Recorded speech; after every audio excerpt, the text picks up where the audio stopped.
तो hello friends, welcome back to my channel. और friend, आज के इस वीडियो सीरीज में हम लोग बात करने वाले हैं हायर इंजीनियरिंग मैथमेटिक्स 1 के अंदर यूनिट 1 के अंदर काफी इंपॉर्टेंट थ्योरम के बारे में, जिसका नाम है टेलर्स थ्योरम। इससे प्रीवियस लेक्चर में हम लोगों ने Rolle's theorem, mean value theorem, Lagrange mean value theorem, इन सारे कंसेप्ट को डिस्कस किया और उससे रिलेटेड एक एक एग्जांपल को हमने देखा। तो आई होप वो वीडियो आपने देखा होगा, पूरे कंसेप्ट आपको समझ में आ गया होगा। बेसिकली एक प्रॉपर सीक्वेंस का होना जरूरी होता है जो आपको इस वीडियो सीरीज में मिलेगा, और सीक्वेंस वाइज मैं सारी चीज़ों को लेने की कोशिश करूंगा। हो सकता है थोड़ी चीज़ें इधर उधर हो जाएं, लेकिन उसके लिए आपको चिंता करने की कोई बात नहीं है। पॉइंट वाइज चीज़ें मैं आपको बताने की कोशिश करूंगा। तो फ्रेंड, बिना किसी इंतजार के हम लोग वीडियो को शुरू करते हैं।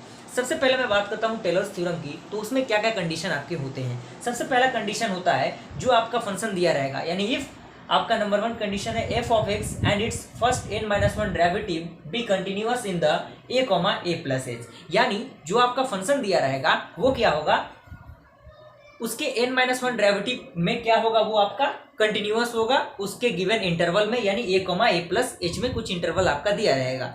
क्लियर।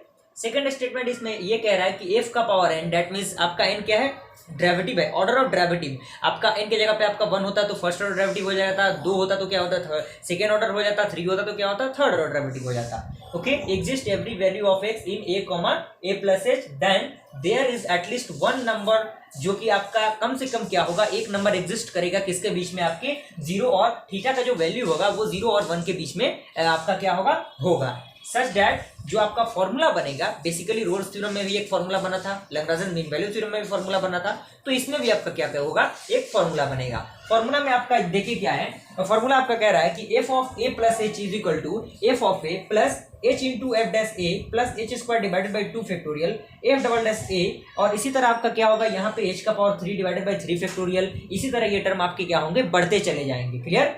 तो यहाँ पे लास्ट टर्म h का power n divided by n factorial f का power n a plus theta h, आपका ये क्या होगा, फॉर्मूला हो जाएगा बेसिकली, जो आपका क्या होगा, which is called the Taylor theorem, जो आपका ये टेलर थ्योरम कहलाएगा, विथ लैग्रांज फॉर्म रिमाइंडर, जो कि आपका Rn होगा, ये आपका रिमाइंडर है, जो कि लैग्रांज फॉर्म का रिमाइंडर है, तो ये आपका क्या होगा, रिमाइंडर होगा। तो बेसिकली ये टेलर्स थ्योरम का आपका स्टेटमेंट था। स्टेटमेंट आपको अच्छी तरीके से समझ आ गया होगा, मैं इतनी उम्मीद करता हूं। आप इस स्टेटमेंट को अपने प्रॉपर नोट्स में लिखने की कोशिश कीजिएगा। आइए हम लोग एक एग्जाम्पल के थ्रू टेलर्स थ्योरम को समझते हैं।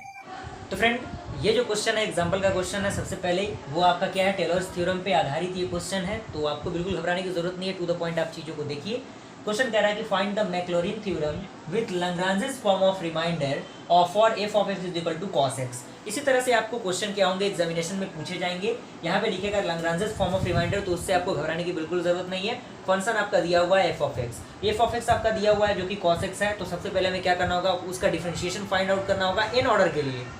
ध्यान रखिए, n ऑर्डर के लिए, बात पे गौर कीजिए, n ऑर्डर के लिए, यानी आपको डायरेक्टली नहीं लिख देना है, क्योंकि आपको पता है कि cos का क्या होता है, माइनस साइन x होता है, तो उसे आपको डायरेक्टली नहीं लिखना है। n के लिए आपका फॉर्मूला होगा क्या, d का power n divided by dx का पावर n, क्योंकि आपका x के रिस्पेक्ट में डिफरेंशिएशन हमें करना है। यहाँ पे cos x है, तो उसके लिए फॉर्मूला होता है cos n pi by 2 plus x। Okay, तो ये आपका हो जाएगा, सो डैट f का power n 0 is equal to, यानी जहाँ जहाँ x है वहाँ पे हम क्या करेंगे, 0 पुट करेंगे, तो उस कंडीशन में आपका क्या आएगा, cos n पाई बाई 2 आपका आएगा, and thus f of 0 is equal to 1, और जब f ऑफ 0 हम 1 पुट करेंगे, देन 2 का f का पावर 2n, अगर हम यानी second order derivative find out करते हैं, तो यहाँ पे क्या होगा, 0 होगा, तो ये आपका क्या होगा, cos 2n pi divided by 2 is equal to क्या होगा, आपका जहाँ जहाँ आपका x था वहाँ पे आप 0 पुट करेंगे, तो ये आपका -1 का पावर n आएगा। और उसी तरह आपका n+1 के लिए डेट f का पावर 2n+1 0 यहाँ पे पुट करेंगे, तो ये आपका ये वैल्यू आएंगे। और इस वैल्यूज को हमें क्या करना होगा, हमारे जो टेलर्स थ्योरम के फॉर्मूला है उसके फॉर्मूला में क्या करना होगा, सेट करना होगा। तो आइए देखते हैं फॉर्मूला में किस तरह से हम इसे पुट करेंगे।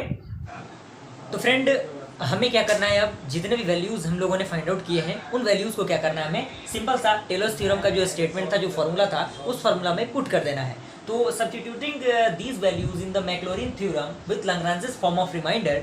ओके, तो आपका फॉर्मूला क्या था, f of 0 is equal to f of x is equal to f of 0 x into f dash 0 plus x square divided by 2 factorial f का पावर डबल डैश एंड 0। इसी तरह आपका क्या होगा, ये टर्म बढ़ता चला जाएगा, और x का पावर 2n होगा divided by n 2n factorial and f का पावर 2n, और यहाँ पे आपका 0 एंड प्लस x का power 2n-1 divided by 2 n+1 factorial and f का पावर 2n+1 इंटू थीटा आपका x हो जाएगा। और जैसे ही आप इस वैल्यू को पुट करेंगे, फंक्शन आपका क्या था, cos x था, f का वैल्यू 1 था, ये आपका वैल्यू क्या था, 0 आ जाएगा। और यहाँ पे x² डिवाइडेड बाई 2 फैक्टोरियल और f 0 के जगह पे हम लोगों ने क्या फाइंड आउट किया था, -0। इसी तरह ये आपका 0 होगा। इसी तरह ये टर्म आपका 0 के वैल्यू पे क्या था आपका, -1 था, तो -1 का power n।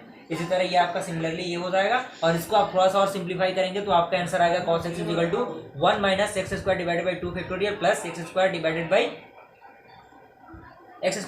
4 factorial plus dot dot plus -1 का पावर n इंटू एक्स का power 2n divided by 2n factorial plus -1 का पावर n+1 इंटू एक्स का power 2n+1 divided by 2n+1 factorial into cos theta x। तो ये आपका statement आएगा। और आप चाहें तो इन फैक्टोरियल के वैल्यूज को आप सिंपल सा इंटीजर के फॉर्म में भी कन्वर्ट कर सकते हैं, या फिर आप यहाँ पर भी आंसर कर सकते हैं। तो फ्रेंड, आई होप ये पूरा कंसेप्ट आपको समझ में आया। अगर ये वीडियो पसंद आए वीडियो को लाइक जरूर कीजिए और चैनल पर चैनल को सब्सक्राइब कीजिए। मिलते हैं अगले वीडियो में, तब तक के लिए थैंक यू।